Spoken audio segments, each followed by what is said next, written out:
கோவில் ஆவணி திருவிழா கடந்த 24ஆம் தேதி கொடியேற்றத்தோடு தொடங்கியது. 12 நாட்கள் நடைபெறக்கூடிய இந்த திருவிழாவில் சிகர நிகழ்ச்சியான தேரோட்டம் இன்று காலை முதல் நடந்து வருகிறது.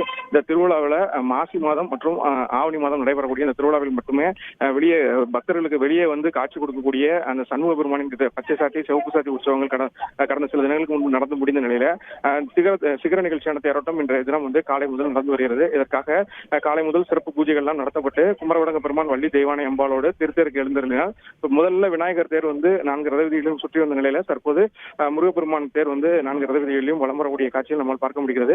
பக்தர்கள் காலை முதலே வந்து கோயில் முன்பு அரோகரா கோஷத்தோடு சுவாமி தரிசனம் செய்த நிலையில தற்போது வடம் பிடித்து 4 ரதவீதிகளிலும் தேரை வந்து இழுத்து வருகிறார்கள். கோவில் யானையை வந்து தேருக்கு முன்னால் சென்ற பஞ்சவாத்தியங்கள் இசைக்க அரோகரா முருகப்பெருமானின் அரோகரா கோஷங்களோடு தேர் வந்து தற்போது வடம் பிடித்து இழுத்து வரப்படுகிறது. இதனைத் தொடர்ந்து தேர் நிலையம் சென்றவுடன் வள்ளியம்பாள் தேர் வந்து தேர் எடுக்கப்பட்டு 4 ரதவீதிகளிலும் வலம் வரப்பட்டு மீண்டும்